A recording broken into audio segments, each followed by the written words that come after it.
Hey everyone, I have somebody extremely wonderful for you today.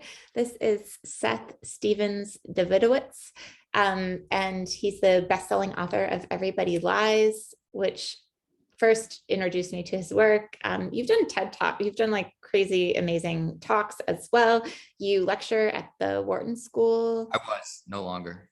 Well, congratulations on that. Yeah, Not to say that I'm just someone who doesn't, I'm not a very good teacher, and teaching, I feel like a lot of people that I know weren't really excited about teaching, but taught because they needed to. And so I think, yeah, anyway, that's a whole nother thing. Anyway, you have a new book, Don't Trust Your Gut. It's out yesterday. And I kind of want to start where we started before about the title and kind of unpacking the title. Because I think like originally when you told me you were writing this book, I was like, my gut, I want to trust my gut, but this is so much more than that. And it functions on so many different layers. And it's also an amazing hook. Yeah, so the title was decided very late in the game by my publisher, by the sales team. So I wasn't writing this book with any idea that I was arguing against using your gut or any, like, it was just, here's fun data that, well, this is the book I wanted to read. So this is a little embarrassing because I view myself as an intellectual, and intellectuals are embarrassed by this. I read more self-help than anybody I've ever encountered. Like I read everything, all the ones that come, like 48 Laws of Power, 7 Habits of Highly Effective People, all these ones, 9 Ways to Better Seduction, like anything like that, I'm hooked on them. I'm drawn to them.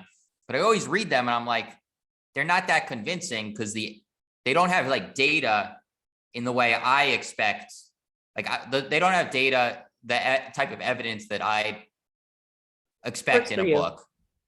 Yeah. So I'm kind of like, so I'm like, well, so I'm just going to write a self-help book where I actually just look at all the studies and say, this is what actually like the main point on this topic. So this is the main point on dating and marriage. This is the main point on parenting. This is the main point on entrepreneurship. This is the main point on wealth. This is the main point on luck. This is the main point on happiness, on appearance. Like there's usually one big point. I feel like that like when you read all the studies, you're like, okay, that's kind of what you need to take away. And then so that's why I could do like a chapter on each. Which is also weird. Most self-help books are one topic. It's like everything on dating or everything on parenting or everything's on happiness. And I just tried to do a whole bunch of topics. No, I do feel like this could have been like 8 books at least.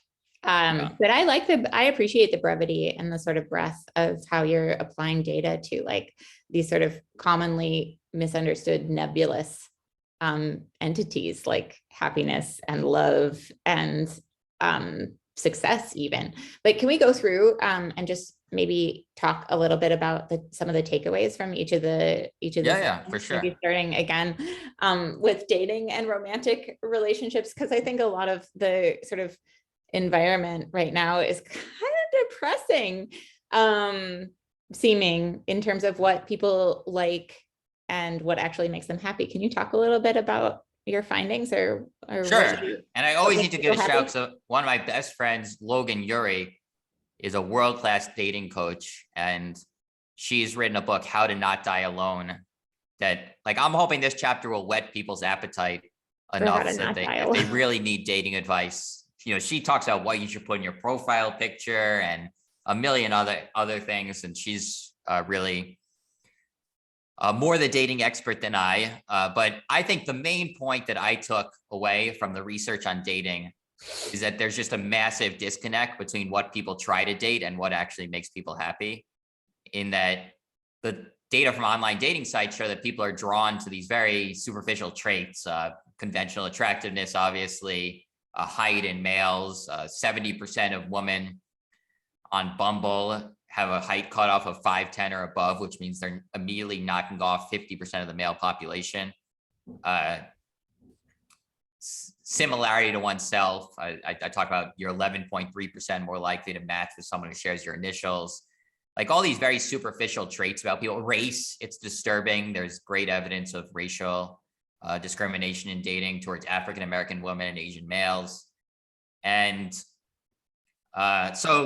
but then if you look at what actually makes people happy, there's this study, Samantha Joel and a whole bunch of researchers, 86 researchers, a machine learning model of 11,000 couples and how happy they were and the qualities of the two couples. And one of the basic points is very hard to predict what makes you happy, whether people are happy. Like it's not as predictable as you might have guessed, whether someone's happy in a romantic relationship.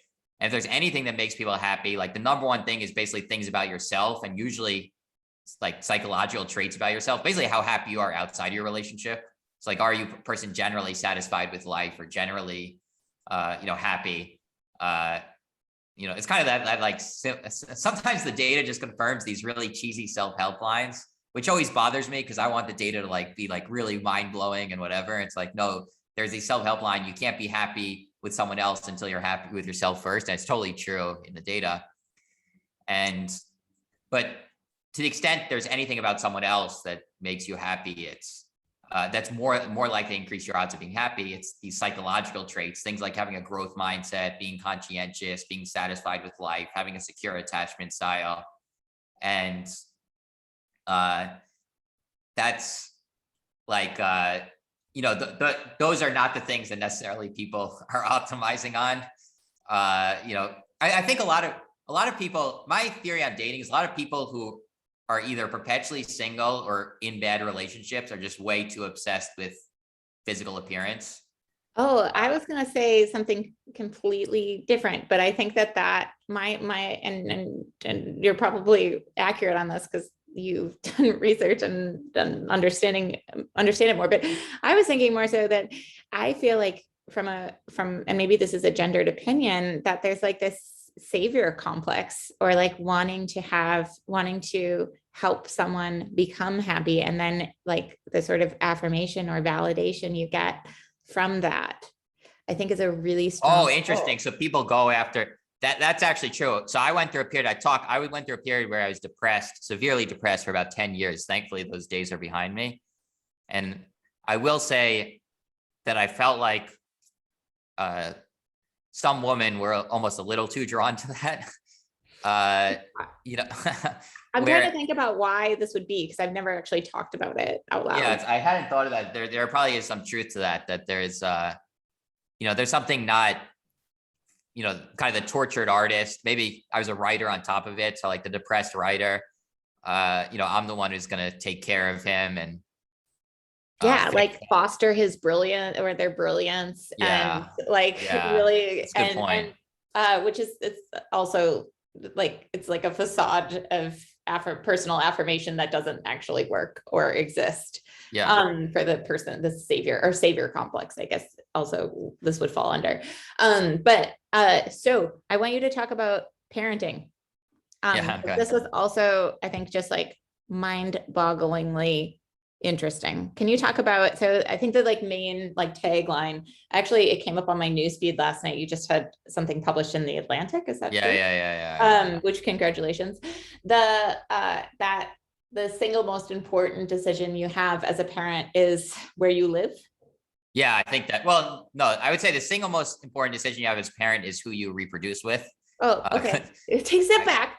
Yeah, it's stepping back. But once you have your kid, I think where you live, there's increasing evidence on the value of neighborhoods and how kids turn out, particularly for poor people, but even for upper middle class people that, certain neighborhoods kids do really better in, and they've even kind of said, well, what is it that makes a great neighborhood great? And it tends to be these things that, like, one of the biggest correlations is the percent of people in that neighborhood who return their census forms. And you're like, what the heck? Like, that's the weirdest thing in the world. And it probably means that you're raising your kid around like responsible people. It kind of goes, people care. It kind of goes around this idea it takes a neighborhood to raise your kids. This is a little speculative, but there's a lot of evidence that parents have less of an impact they think, in part because kids, they may love what their parents say and they may hate what their parents say. They may totally rebel against it. Kids tend to go through stages where they think their parents are the least cool people in the world. Yes. Whereas like the person down the street, nobody really thinks they're losers. They're always kind of winners. No, Probably, it's true. Even if they weren't.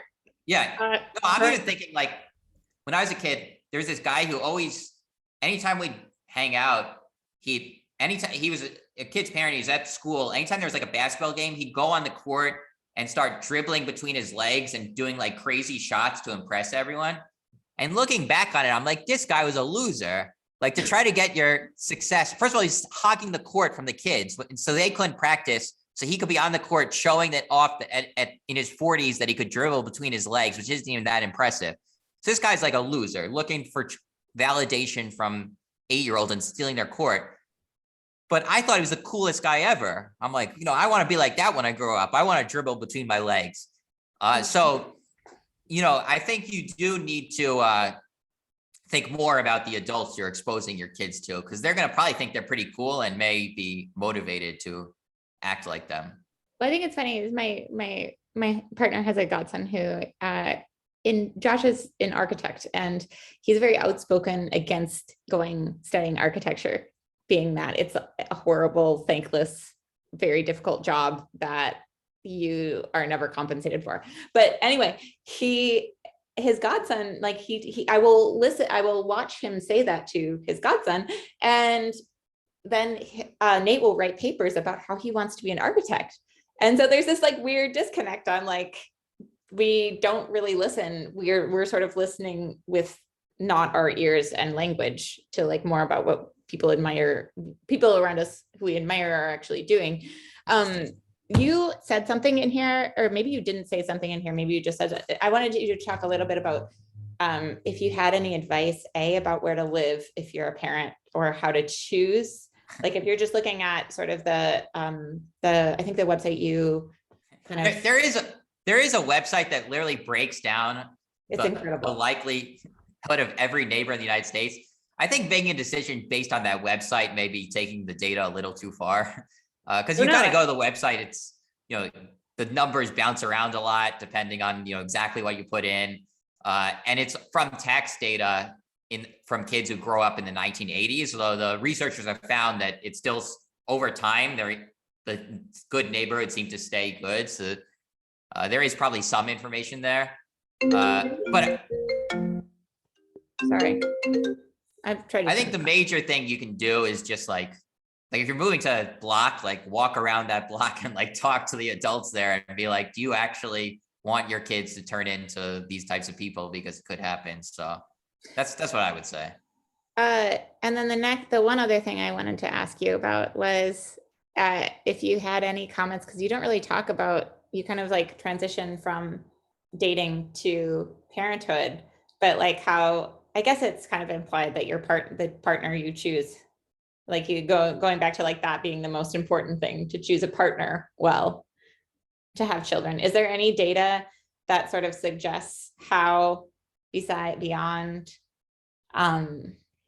maybe this is a bad direction because it's kind of obvious. Let me pivot a little bit away from that and back to, in the book, you talk a lot about breaking the myth of the starving artist, or I think all of my life I was trained on this idea that going into art, I would basically be really poor all of my life and be sort of destined to like, I don't know, this life of like pain and suffering, where you really break down sort of like, if you want to get rich, there's like really surprising paths to it. And can you talk a little bit about, I'm not saying that so that should be the goal of everyone. There's tax data. They've actually studied like what the wealthiest Americans, people in the top 1% or top 0.1% of taxpayers. And one of the groups that does surprisingly well is, that's pretty highly represented among the top 1% is independent creatives, artists, writers. It's shocking to me. Yeah, I was pretty shocked. Now, of course, the starving artist myth isn't totally untrue. I think what creative is kind of it's a field where you can get rich, but you also can make zero. It's a little different. If you're a dentist, you're probably unlikely to be making millions every year, but you're unlikely to be making zero every year. Whereas artists, you have a much higher chance of being at zero. I think more importantly, one of the things that's clear about art is there are strategies to kind of massively increase your odds. Can you talk a little bit? There've been these studies. There's a really cool study of painters where they tracked, I think it was hundreds of thousands of painters over time using this app of like and they knew where they performed, and they found that painters who don't make it tend to perform in the same place over and over again. And painters who do make it tend to like engage in what they call a relentless and exhaustive search for their break. They're kind of like bees just going around trying to find their break. I think in general, like art is very much about hustling. That, I think if you kind of just spend your artistic time locked in your apartment, producing art, frequently not putting out in the world, going to one tiny gallery over and over again, like, yeah, you're probably going to be a starving artist.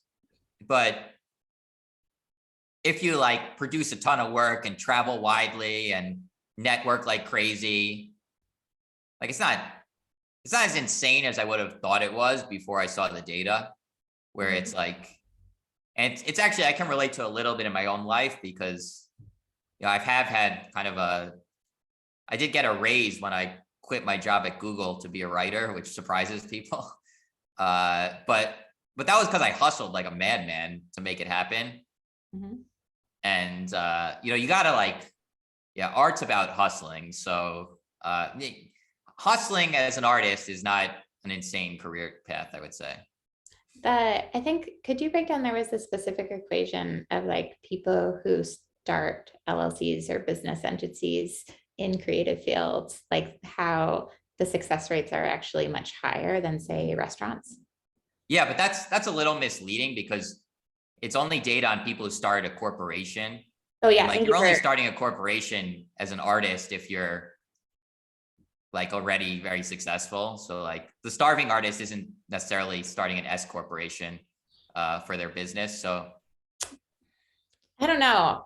I guess, I mean, I understand that, like, I guess maybe we should talk about what's a hobby, what's considered a hobby and what's a business. And maybe I could like get behind that. But I feel like, at least for me, that sort of, this is really in alignment with also my experience, in the sense that I don't think I make particularly good art. I just make a ton of it. And I'm not like, I think it was very early on that I realized that if I was just sitting in my room making it, and expecting people to come to me, that was just not reality, if that makes sense. Yeah. So do you have any advice in terms of people who, besides, I guess it's just to like hustle? Yeah, hustle like crazy, travel. Oh, and putting a lot of work out there.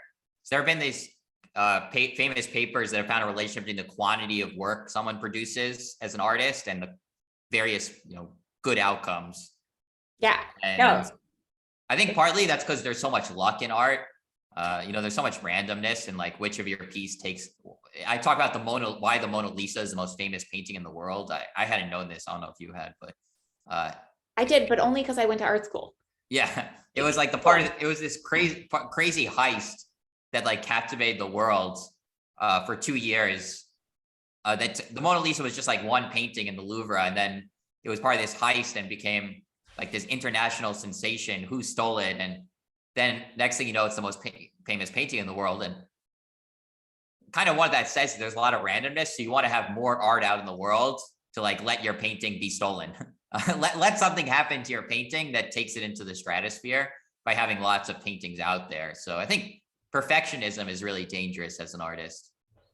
Yeah, it's definitely a struggle to figure out the threshold of what is acceptable and what is acceptable, I guess, and acceptable to put out there. I think I've always thought of myself as not having any shame or having like bad boundaries of just not caring.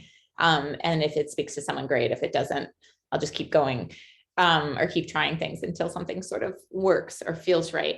So I guess that sort of like kind of inadvertently touches on luck, that sort of luck and opportunity. Can you talk a little bit about luck and opportunity? Yeah, I think, there's this idea that people are successful or lucky. And I think it's a little misleading because it's more that like the most successful moments of your career are going to have a lot of luck involved, but like that's supposed to happen. Like if you're going to meet some people, like you're going to occasionally meet someone who could really help your career. You're going to read something that's very relevant to your career, or you're going to, someone's going to vouch for you out of nowhere and, give a big boost to your career. And you're going to be like, wow, I got so lucky. But if that never happened, you'd be the unluckiest human being in history. Like you're supposed to get a fair amount of lucky breaks over the course of your life. So I think there is more. I think maybe luck by itself is a little misleading as a factor in success, in that it's more about, first of all, you can increase your chances of getting lucky. So that's the painting study of going to different galleries and eventually you get your lucky break, or putting more work out into the world and letting yourself get a lucky break.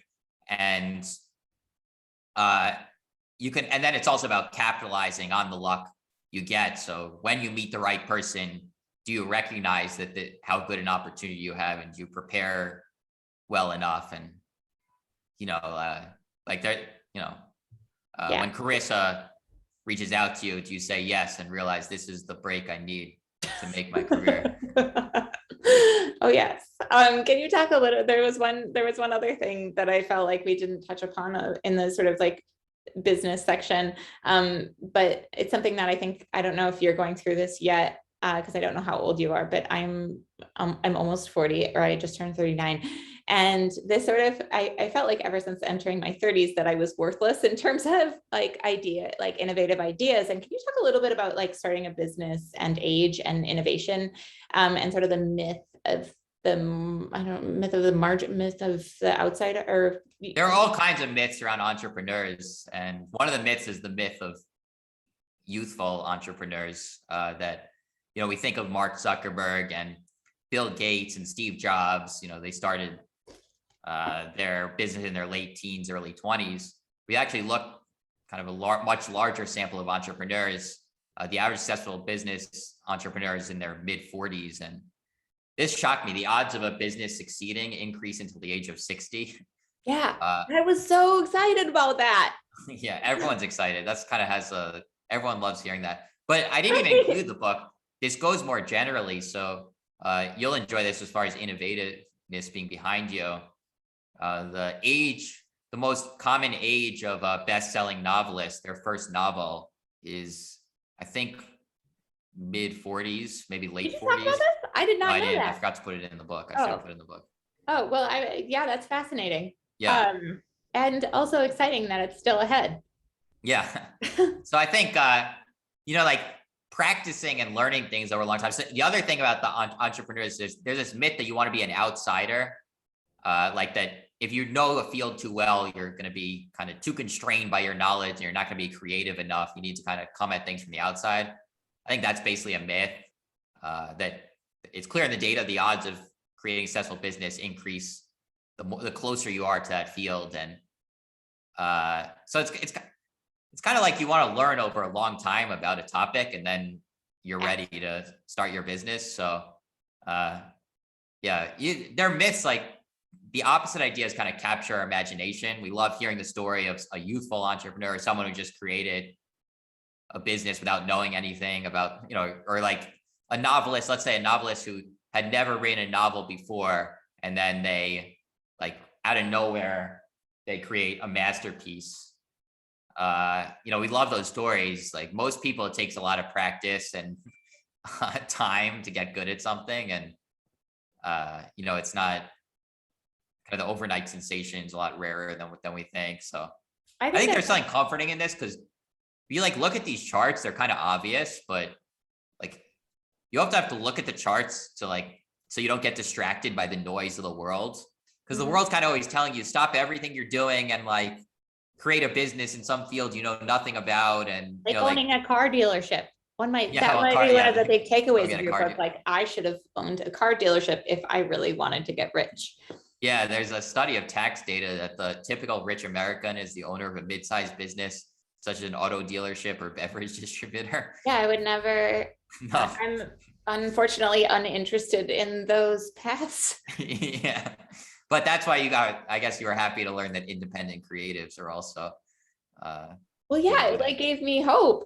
And then it also gave me like, I think my worst fear has been this narrative that like one's life stops at like age 25, or one's worth or one's abilities, and we don't have anything to like offer as we grow and age. And I feel like my experience hasn't been reflective of that idea.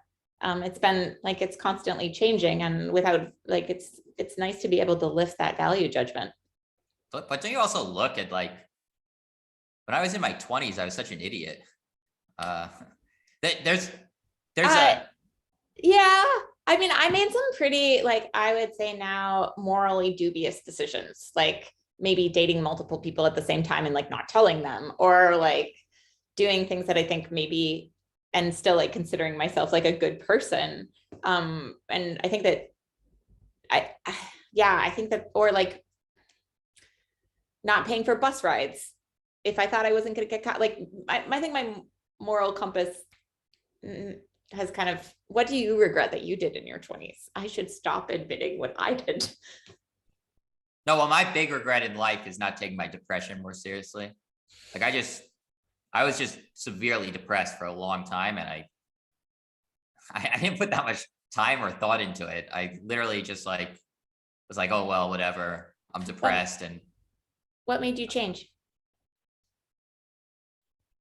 I got a really good therapist who just helped me a lot, and gave me, just kind of just registered with me. But like my brother was really helpful. My brother kept on saying the one problem in your life is your depression, and you're doing nothing about it. And he was kind of really pushing me to put more energy into it and look for a good therapist. And I was reading the other day about sort of the genetic component behind mental illness.